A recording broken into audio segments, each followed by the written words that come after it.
Bismillahirrahmanirrahim. Qala al-musannif rahimahullahu ta'ala wa nafa'ana bihi wa ulumihi fid dharain amin. Kita lanjutkan. Wa qala Allah ta'ala walladzina kafaru wa kadzdzabu bi ayatina ulaika ashabun nar hum fiha khalidun. Walladzina kafaru, dan adapun orang-orang yang kafir, wa kadzdzabu bi ayatina, dan mendustakan terhadap ayat-ayat kami, ulaika ashabun nar, mereka itu adalah penghuni neraka, hum fiha khalidun, mereka kekal di dalamnya. Ini surah Al-Baqarah ayat yang ke-39. Taib. Terkait dengan ayat sebelumnya, pada ayat yang ke-38, Allah Subhanahu wa ta'ala memberikan garansi keamanan, memberikan jaminan berupa tidak adanya ketakutan dan tidak adanya kesedihan. Kepada siapa? Kepada hamba yang mengikuti petunjuknya Allah Subhanahu wa ta'ala. Itu kemarin sudah saya sampaikan bahwa ayat itu tidak hanya menjadi penenang bagi Nabi Adam alaihissalam bahwa ada harapan untuk dapat kembali, tetapi sekaligus menjadi pegangan bagi Bani Adam bahwa kalau kita berpegang kepada ayat-ayat Allah, kita pun dapat menuju ke tempat yang indah itu. Ayat selanjutnya adalah ancaman. Walladzina kafaru. Di sini Syekh Nawawi mengatakan walladzina kafaru birusulina al-mursalati ilaihim. Dan adapun orang-orang yang kafir. Kafir kepada siapa? Kata Syekh Nawawi maksudnya kafir terhadap rasul-rasul yang dikirim kepada mereka. Ini ada Allah kirimkan rasul tidak lain sebagai salah satu bentuk rahmatnya Allah kepada manusia, sehingga manusia itu tidak akan dibiarkan dalam keadaan sesat tanpa penerangan sama sekali. Manusia tidak dibiarkan untuk menyimpang tanpa ada petunjuk sama sekali. Allah kirimkan rasul. Tetapi kemudian orang-orang yang kufur, dalam tanda kurung tidak beriman kepada para nabi, itu secara garis besar kata para ulama terbagi menjadi dua kelompok. Yang pertama, mereka yang kufur atau menjadi kafir karena tidak percaya. Tidak percaya kepada bukan person nabinya, tetapi kepada apa yang disampaikan. Itu ada orang yang kufur bukan kepada sang pembawa berita, tapi kepada beritanya. Itu contohnya adalah terjadi pada Nabi Muhammad sallallahu alaihi wasallam. Beliau kumpulkan kerabat-kerabatnya, lalu beliau berpidato di atas bukit. Seandainya saya katakan di belakang bukit ini ada sepasukan tentara yang hendak menyerang kamu, sehingga kamu harus lari, apa kamu percaya? Kata mereka, percaya. Begitu Nabi katakan bahwa beliau adalah utusan Allah, datang membawa pesan Allah agar mereka beriman, meninggalkan penyembahan kepada berhala, mereka tidak percaya. Nabi sampaikan tentang kehidupan setelah mati, mereka tidak percaya. Bukan tidak percaya kepada nabinya, tetapi tidak percaya kepada berita yang dibawa Nabi. Nah, ini ada yang kayak gitu. Ya. Ada orang yang kafir karena kesombongan. Ini kelompok kedua, kelompok yang paling sulit, ya. Dalam kurung hampir mustahil dikatakan beriman biasanya. Kalau orang yang tidak percaya kepada Nabi karena beritanya, sejauh dia berpandangan baik terhadap pribadi Nabi, itu masih bisa beriman. Seperti Sayyidina Abu Sufyan radhiyallahu anhu, ya kan? Nah, itu ketika ditanya oleh Kaisar Romawi Heraklius, itu dia belum dalam keadaan beriman kepada Nabi. Ya. Sehingga walaupun dia kafir, dia meyakini, dia tahu Nabi pribadi yang jujur, pribadi yang baik, tapi dia tidak beriman saja kepada apa yang Nabi sampaikan. Ujungnya dia beriman. Nah, sedangkan misalnya Abu Lahab dan Abu Jahal, lalu Utbah, Syaibah, ini orang-orang yang tidak beriman kepada Nabi karena sombong. Karena sombongnya. Itu dikatakan Abu Jahal ketika perang perang Badar, bagaimana Abu Jahal ketika itu diserang oleh Sayyidina Mu'az dari Bani Najjar, seorang Ansar, saudaranya Sayyidina Auf An-Najjari. Itu jatuh Abu Jahal. Lalu begitu hendak ditebas, datang anak Abu Jahal namanya Ikrimah. Ikrimah ketika itu juga masih belum berislam.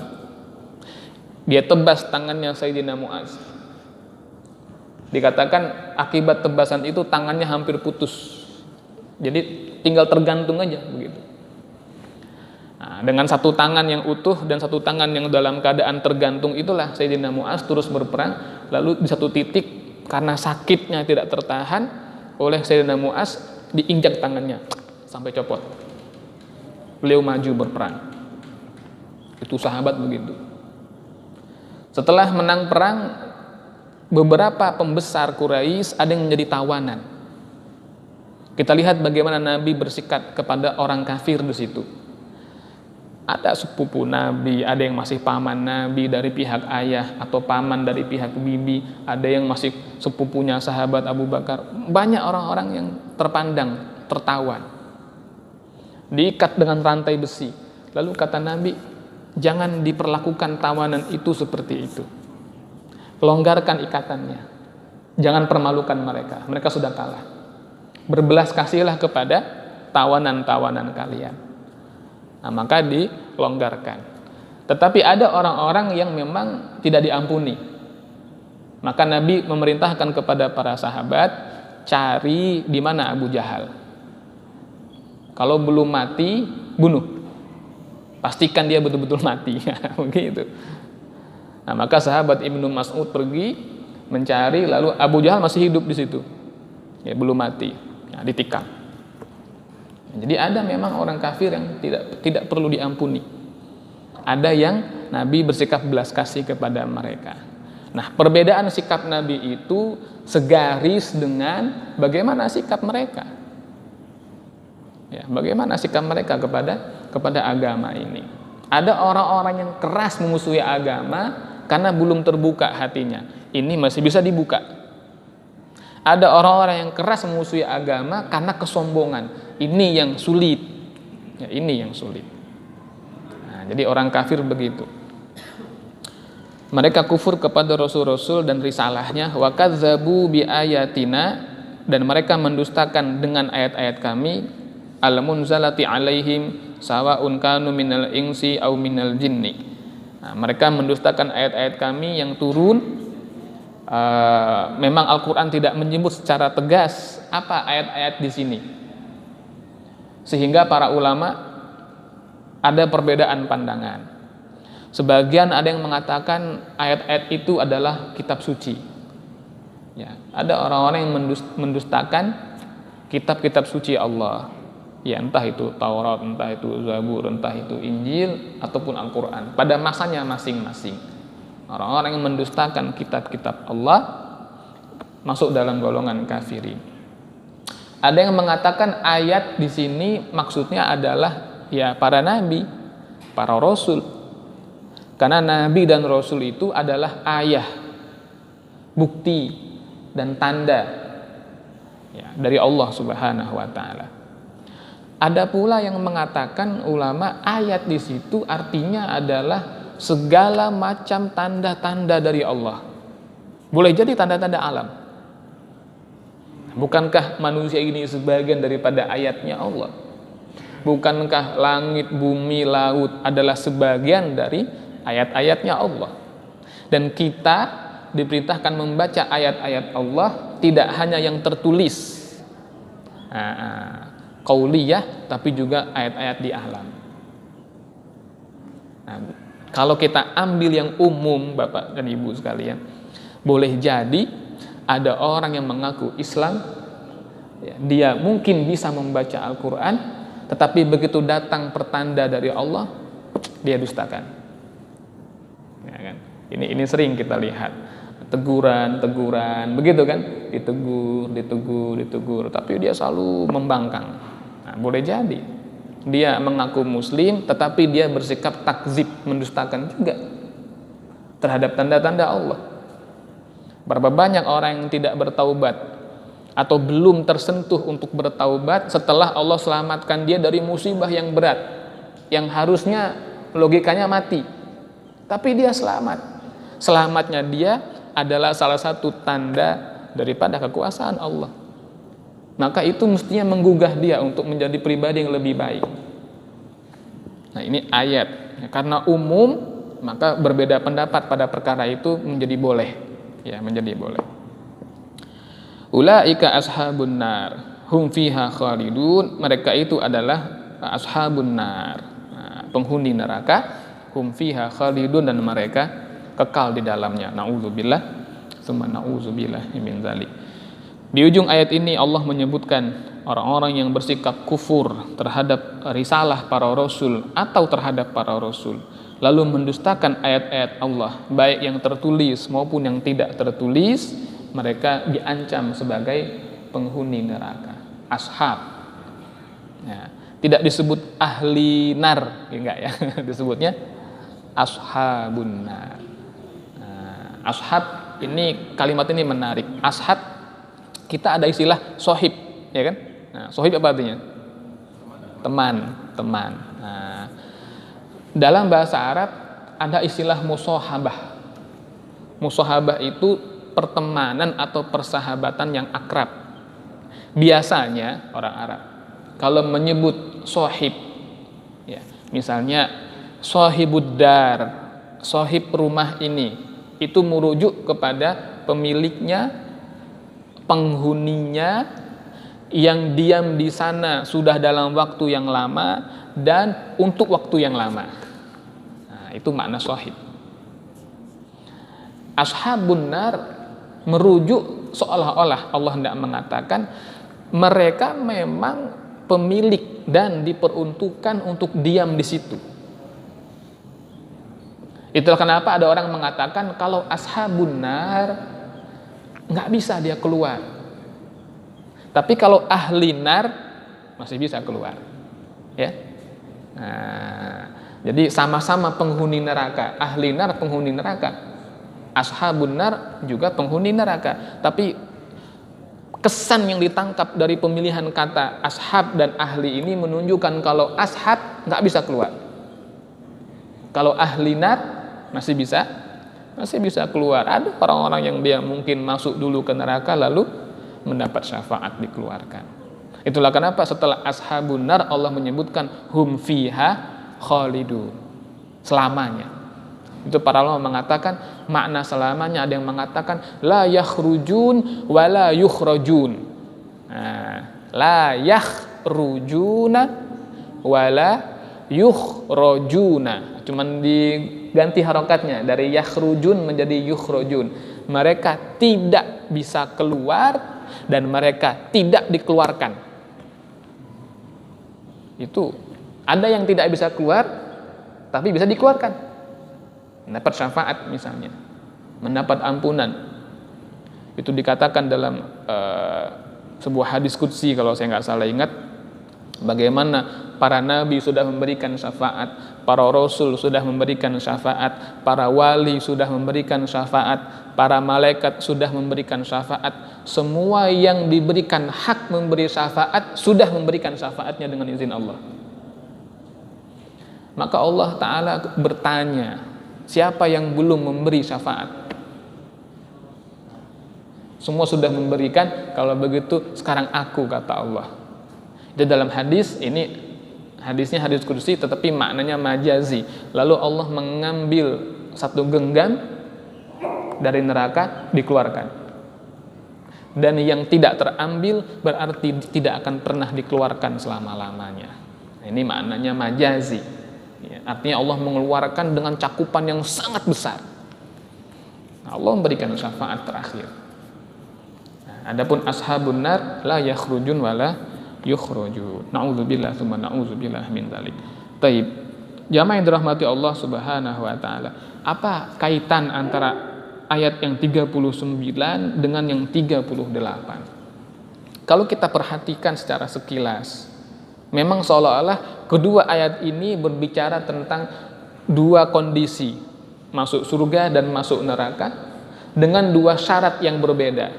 Syarat masuk surga adalah dia mengikuti petunjuk Allah, dan syarat masuk neraka adalah kufur dan mendustakan ayat Allah. Seolah demikian. Tapi sebetulnya ada sebuah benang merah di situ. Karena di ayat yang ke-38 itu Allah berfirman di ujungnya, la khaufun alaihim walahum yahzanun. Ada dua sifat yang Allah sebut, khauf dan huzn. Takut dan sedih.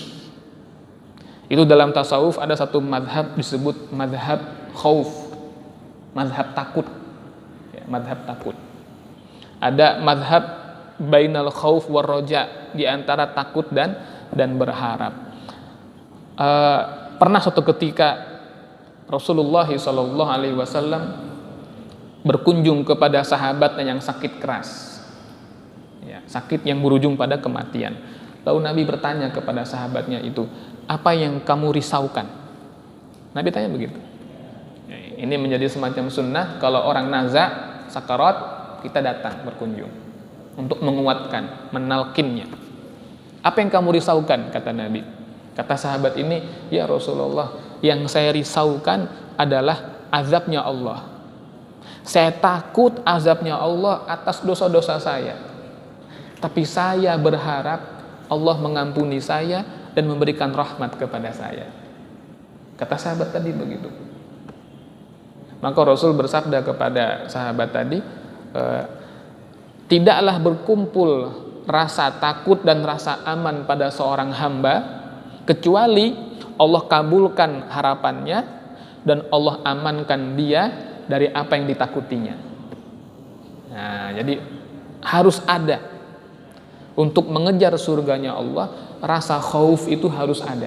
Takut itu harus ada. Tidak boleh seseorang tidak merasa takut kepada Rabb-nya.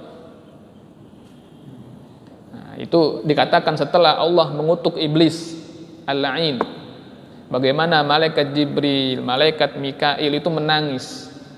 Lalu Allah bertanya kepada keduanya, kenapa kalian menangis? Kata malaikat Jibril, ya Allah, kami melihat apa yang terjadi pada iblis, kami merasa tidak aman dari makarmu. Nah, apa itu makar? Makar artinya, kalau diterjemahkan banyak tipu daya gitu kan. Iya kan? Wa makaru wa makarallahu wa khairul makirin. Mereka berbuat tipu daya. Tapi Allah juga berbuat tipu daya. Maka Allah sebaik-baik penipu, berarti begitu kan? La ilaha illallah. Itu terjemahannya salah. Ya. Kalau saya bilang terjemah salah boleh nggak? Boleh dong, terjemah. Tapi kalau saya bilang Quran salah baru nggak boleh gitu kan? Iya. Makar itu artinya rencana. Rencana yang rapi itu namanya makar. Ini bahasa Al-Quran. Ada kaidun itu juga rencana. Alam taro kaifa fa'ala rabbuka bi ashabil fil alam yaj'al kaid, itu rencana. Makar juga rencana.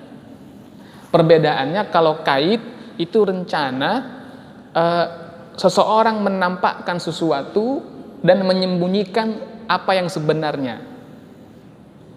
Itu Abrahah datang ke Mekah mau ngapain katanya? Mau ngapain? Menghancurkan Ka'bah. Itu yang dia tampakkan.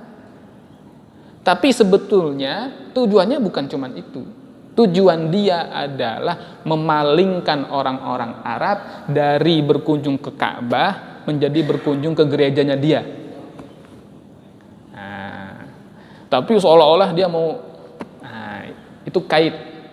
Kalau makar rencana yang tersusun rapi, sistematis, terperinci, itu makar. Nah, bagaimana iblis itu kita lihat ya kan, dari bawah, dari bumi naik langit pertama, naik langit kedua, terus diliputi kemuliaan, kemegahan, ujungnya kita nggak tahu. Ya kan, ada seseorang yang di dunia ketika beberapa saat dianggap ini ahli surga, ini ahli kebaikan, tetapi di lauh mahfud tertulis sebagai ahli neraka. Itu makarnya Allah, rencana. Mereka berbuat rencana, Allah punya rencana. Wallahu khairul makirin, dan Allah sebaik-baik perencana. Nah, itu jangan dipahami penipu gitu ya. Iya, hati-hati. Jadi iblis dikutuk begitu, malaikat nangis. Mereka merasa tidak aman dari rencananya Allah. Kata Allah, betul, jangan pernah merasa aman dari rencanaku. Nah, makanya Imam Ghazali itu di kitab Ihya itu mengupas betul. Orang supaya dia timbul takutnya kepada Allah, hendaklah dia membaca ayat-ayat yang bicara tentang azab. Hendaklah dia memahami bahwa Allah Maha Adil. Allah Maha Adil? Oke. Allah Maha Adil. Saking adilnya Allah, satu keburukan walaupun seberat biji sawi akan dihitung. Itu adil. Nah, sehingga orang takut tuh. Takut dia. Karena Allah Maha Adil. Nah, tapi kalau orang itu takut terus, ya kan, maka dia akan binasa dalam ketakutannya. Sementara di dalam hadis kita lihat bagaimana Nabi pernah menyatakan bahwa Allah itu lebih senang jika hambanya beribadah dengan cinta, bukan dengan takut. Nah, makanya keduanya harus terkumpul. Karena orang kalau mencintai dan yang ada dalam hatinya adalah ketakutan untuk berpisah, pasti rusak cintanya. Tapi kalau orang mencintai dan ada harapan bisa lama, maka akan terus terpacu untuk baik, begitu. Ada sebagian orang ditanya, kenapa kamu tidak menikah? Kan kamu saling mencintai. Kata dia, banyak orang menikah, habis itu cerai, habis itu bermusuhan. Ya udah nggak nikah dia, kan gitu. Karena dia sudah ketakutan. Tapi kalau dia ada harapan bisa saling memahami, saling mengerti, maka akan lebih langgeng. Nah, makanya roja berharap harus ada kepada Allah, tetapi harus takut terhadap makarnya Allah Subhanahu wa ta'ala. Adanya harapan kita kepada Allah untuk menumbuhkan semangat. Bagaimana nggak semangat? Itu Nabi pernah bersabda, ummati ummatun marhumatun la azaba 'alaiha fil akhirah. Umatku adalah umat yang dikasihi Allah, tidak diazab di akhirat. Dalam hadis lain kata Nabi, la yamutanna ahadukum illa wa huwa yuhsinu dhanna billah. Janganlah ada salah seorang di antara kamu mati kecuali dia berbaik sangka kepada Allah. Kita disuruh berharap. Nah, tapi jangan sampai harapan itu mendatangkan rasa aman dari rencananya Allah lalu meremehkan perkara dosa. Nauzubillah, summa nauzubillah min dzalik. Ini orang ahlul jannah la khaufun 'alaihim wa lahum yahzanun ketika di akhirat, tetapi di dunia hidup mereka di antara khauf dan roja.